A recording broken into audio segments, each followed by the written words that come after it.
Bhagavāraham sammasambuddho Swagato yena bhagavata dhammo Supatipanno yasa bhagavato sāvaka sangho Dhammayam bhagavantam sadhaman sasangha Ime sakare yadavaram arvodite abhipuchayam sadhuno bhante bhagavam suchira pariniputopi pajima janata nukam pamanasam Ime sakare dukata panakam prabhute patidannato ammakam vidaratam hitaya sukaya aram sammatam buddho bhagavam buddham bhagavantam abhivademi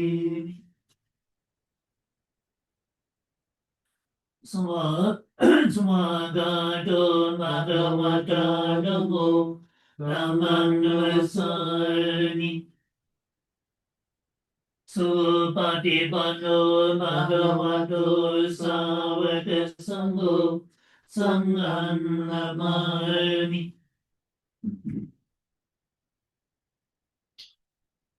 Vayam Buddhasa Bhagavato Bhavavatanama Garangaro Mase Namo tassa bhagavato arahato samma sambuddhassa. Namo tassa bhagavato arahato samma sambuddhassa. Namo tassa bhagavato arahato samma sambuddhassa.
So, very nice to see everyone again. So please now, cameras on, please, so I can keep my beady eye on you. And everyone here, everyone online, sit up well. Good posture, nice straight back, body and mind alert.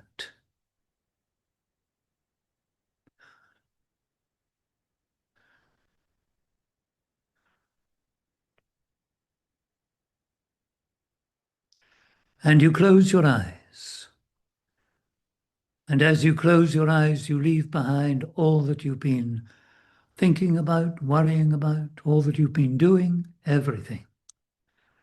You put it all down and you leave it. And you try now, at least for this evening, in our time together, to keep your attention here and now.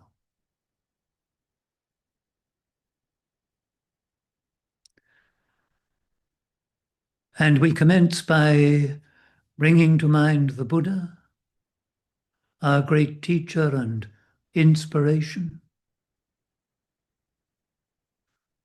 recollecting his perfect mind, a mind that was not just clear of any kind of corruption or defilement, but far distant, far away from anything of that kind.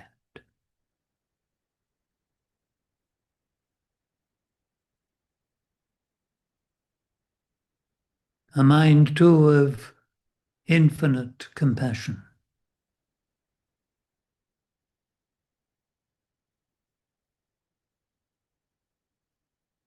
An extraordinary and wonderful being, perfect in knowledge and conduct.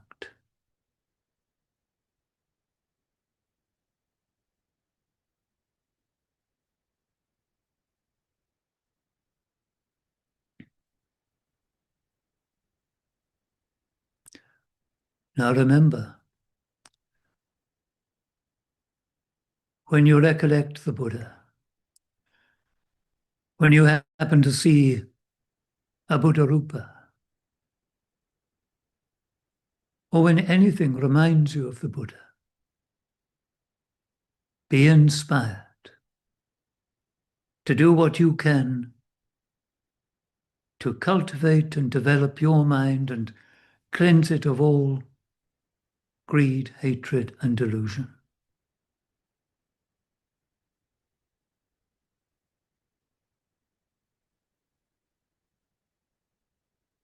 And try to approach that with a mind of loving kindness,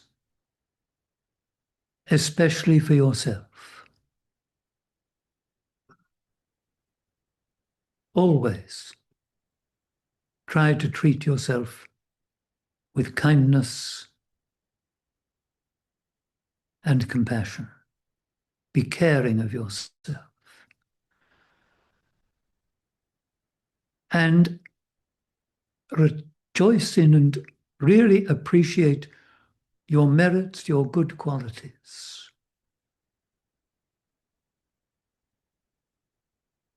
That's not to overlook your mistakes and any wrongdoing,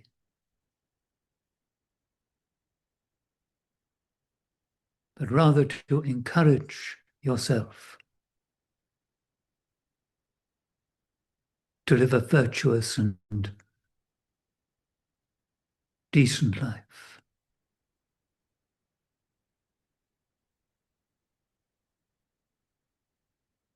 And be accepting of things. And likewise, be kind and caring of others. Appreciate their good qualities and accept them.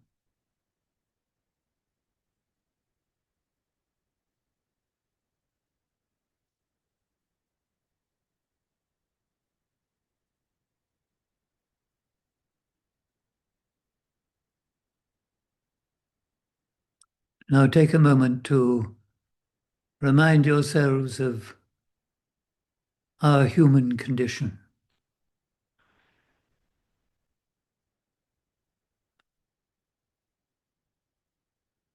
We've been born and we're living.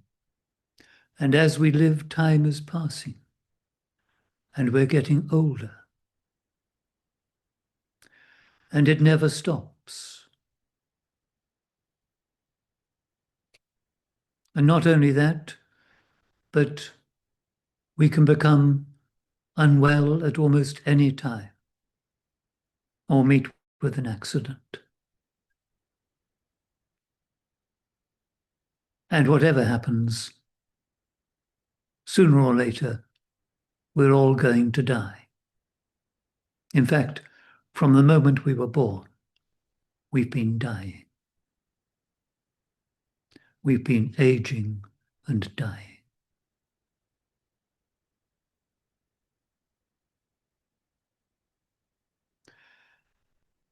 And we should do our best to be aware of this and come to terms with it and cause it to bring a sense of urgency into our Buddhist practice. Because we don't know how much time we have to do this, to improve the state of our mind, to give up our deficiencies and defilements.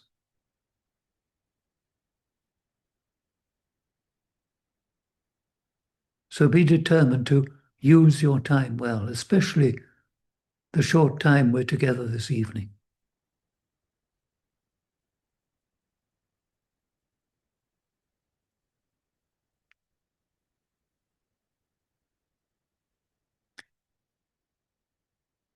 So, gather and concentrate your mind.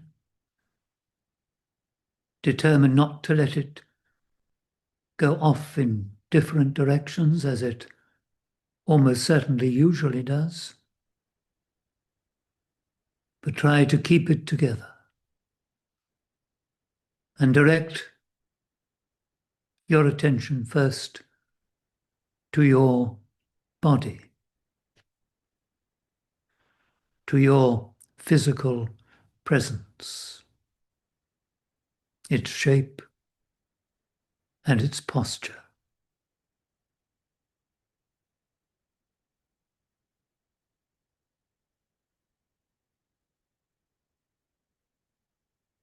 And remember now throughout this evening to keep your body as still as you possibly can.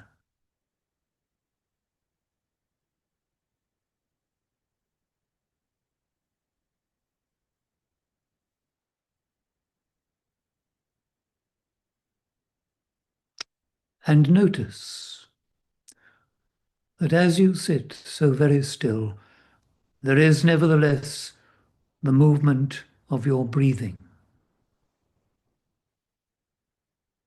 Without making any particular effort, you are breathing in and breathing out.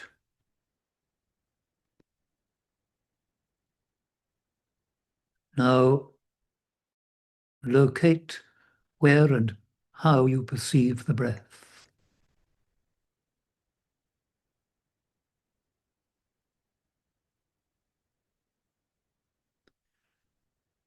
And try to fix your attention just there.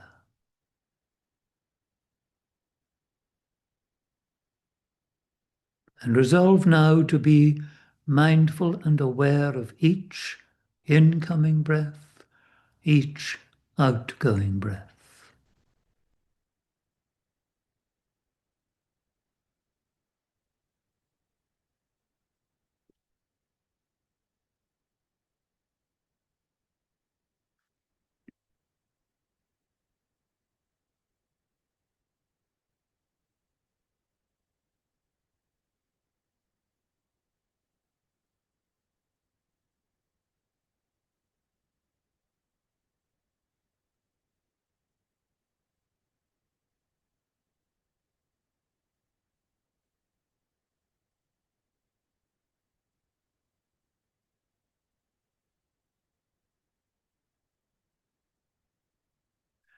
And remember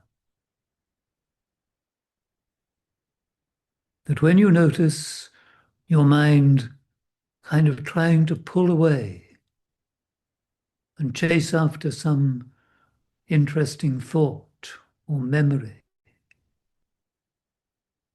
hold on to it. Don't let it go. Keep it with the breath.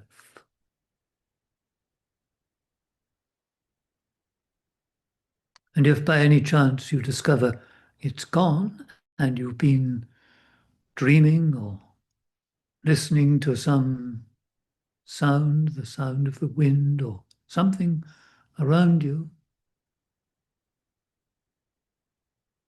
when you notice that, as soon as you are aware of having been distracted, take note. Attend to what is happening to you. Know it. And let it go. and find the breath again. And again, keep your mind there,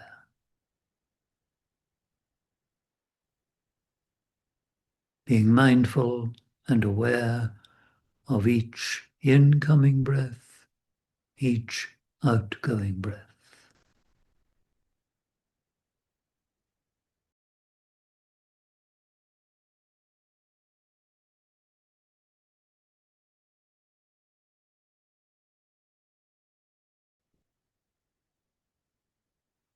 So please maintain your alert and still posture.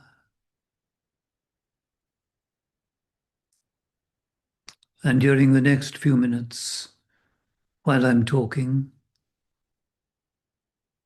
all you need to do is to cultivate the art of listening.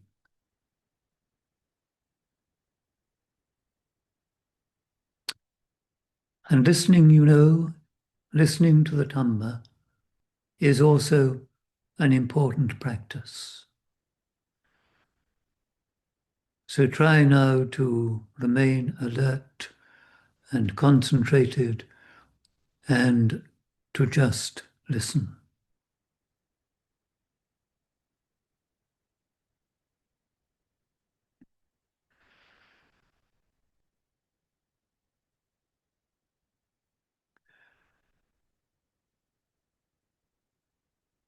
So I occasionally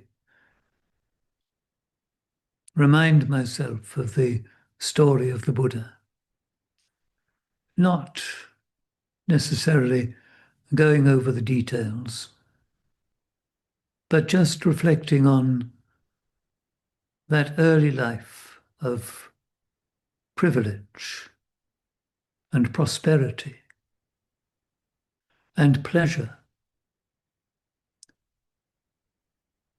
when he had really everything he wanted, including a marriage to a very beautiful young woman. And yet, eventually, his mind turned to questioning it. We're told that it was provoked by the sight of aging, sickness, and death, and someone who was trying to come to terms with that, to find a way out, to, I'm not sure quite what he was trying to achieve, but at least wanting to do something about this problem of aging, sickness, and death that we're all having to deal with.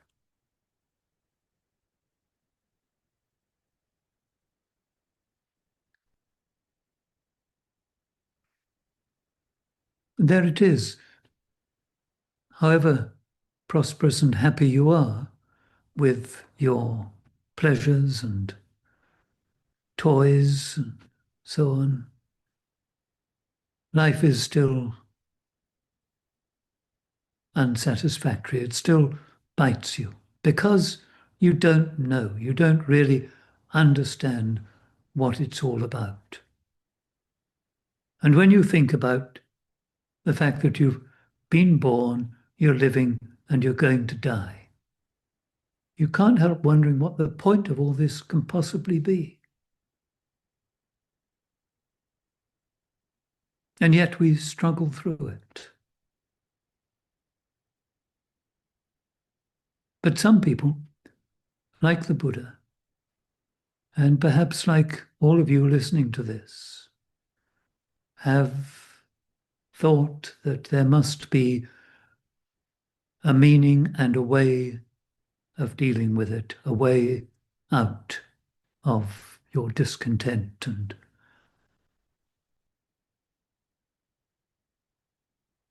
unhappiness. And that, of course, is what provoked the Buddha into doing what he did, and which gave us eventually Buddhism and this path of practice that we have now, a chance to deal with our troubles and our discontent.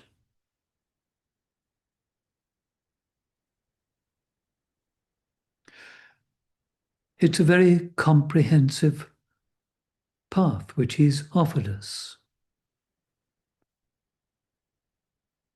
It's much more than just occasionally doing something, going somewhere and worshipping something or other. It takes over your life. It's supposed to change your life. For it to work properly, it filters into every corner of your being. It's set out very simply as a path of morality, meditation, and wisdom. But as soon as you start being careful of what you're doing, as soon as you understand something about becoming mindful and aware, as soon as you want to investigate your experiences, it takes you over. And it's there at all times and with whatever you're doing. As you try to improve your performance, to hone your understanding of things, to investigate, to know, to come to know what it's all about.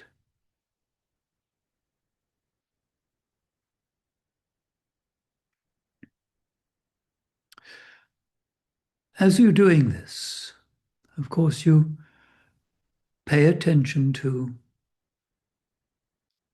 what you've done, to where you're at. And you have to own up to the fact that there have been many mistakes. You've done things that later you've regretted, that other people haven't liked. Inevitably, I should think most of us, probably all of us, have been unkind at times. And we have to recognize our defilements. I'm not sure I ever really like that word, that translation of kilesa. But there it is. It's what spoils us. And we keep on spoiling ourselves by getting irritated and becoming a bit greedy and not always being quite as upright as we should.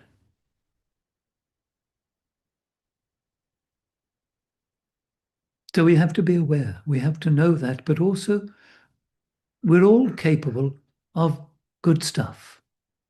And we've done some good things.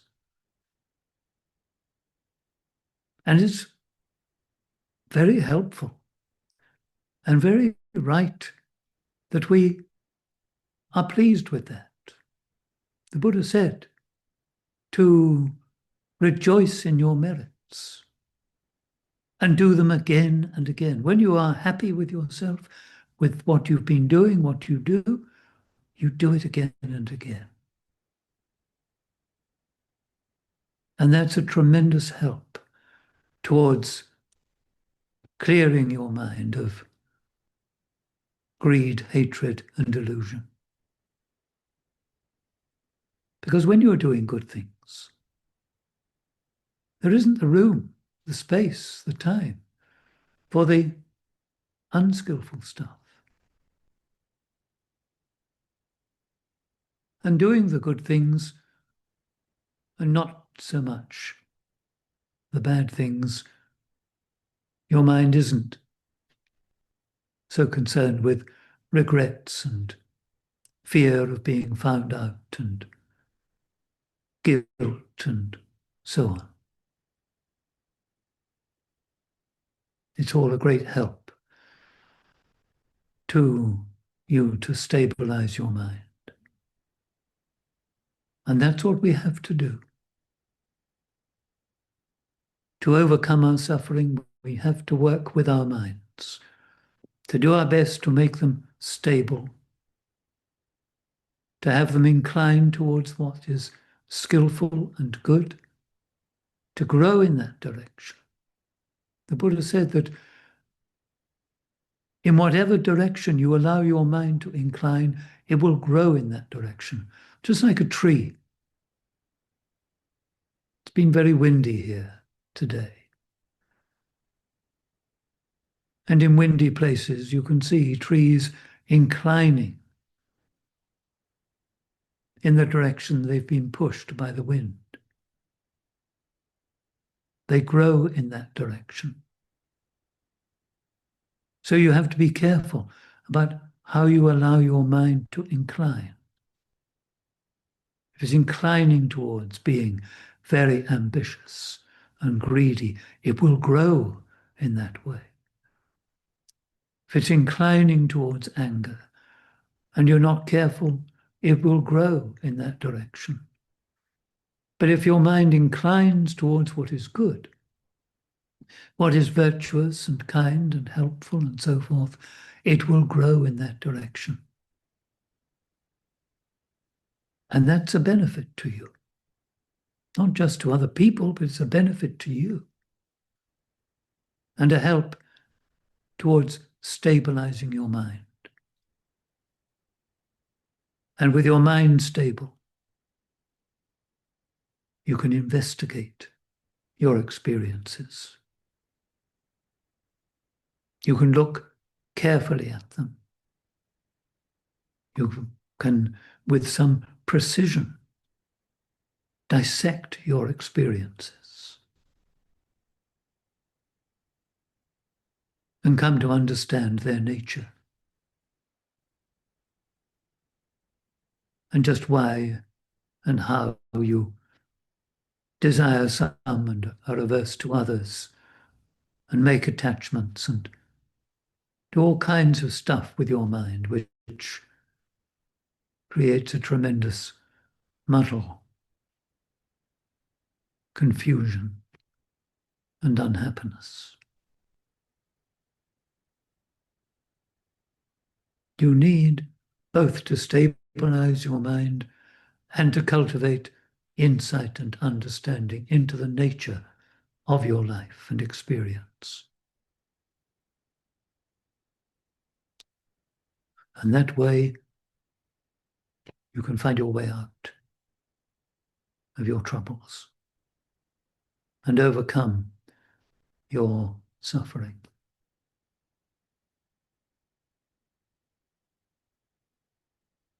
You can't get away from the fact that you're getting older and that you will die. That's going to happen. But you can come to terms with it and really understand it.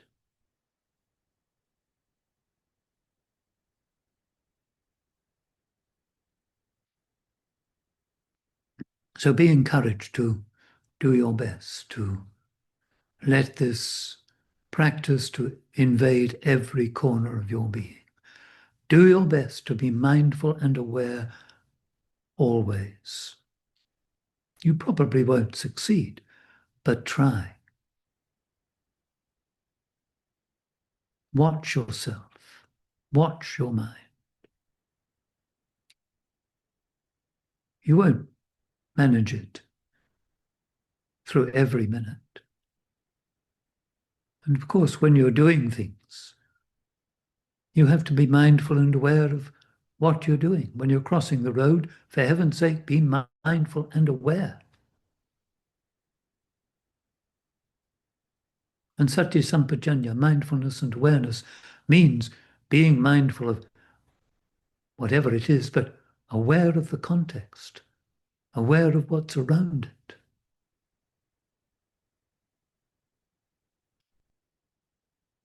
And in time, you'll be much happier for it.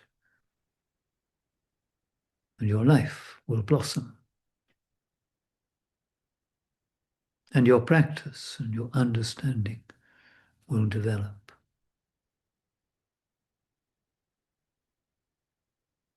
All this is about reducing our unhappiness and increasing our happiness. The Buddha said that much of what he was teaching, if you did it, if you practice morality,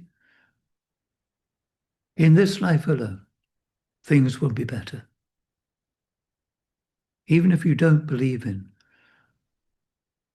rebirth or another life, still you'll benefit. But of course, he also said that it's a benefit to future lives and even towards overcoming this perpetual round of birth and death in which we're trapped.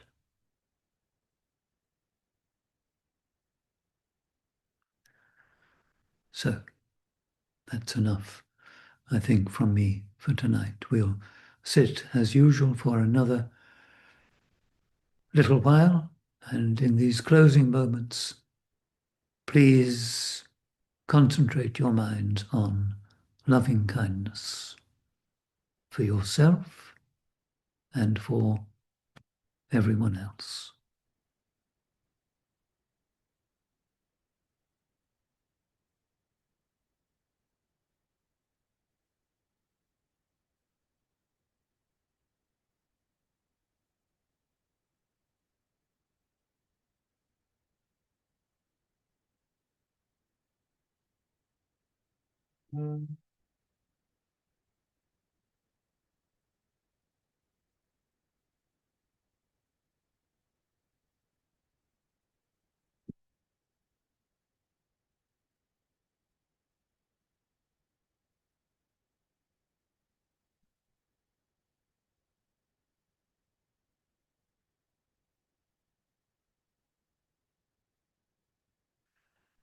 May you and all beings be well and happy.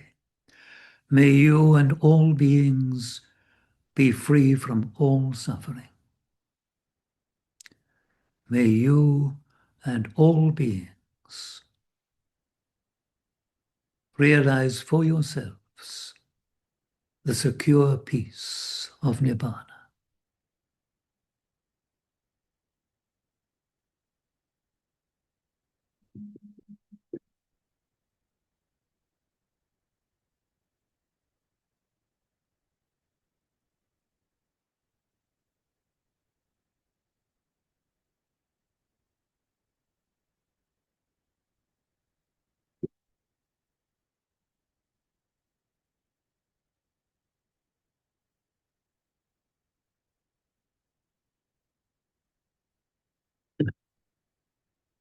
Arahang Samma Sambuddho Bhagava Buddhang Bhagavantang Abhivademi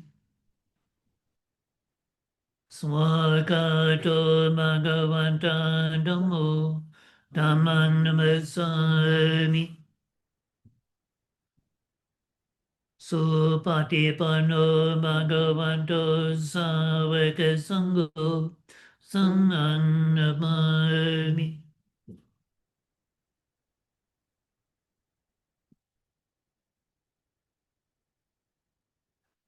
So, thank you all very much for coming. Very nice to see you all. Have a good week, and I hope we'll meet again soon.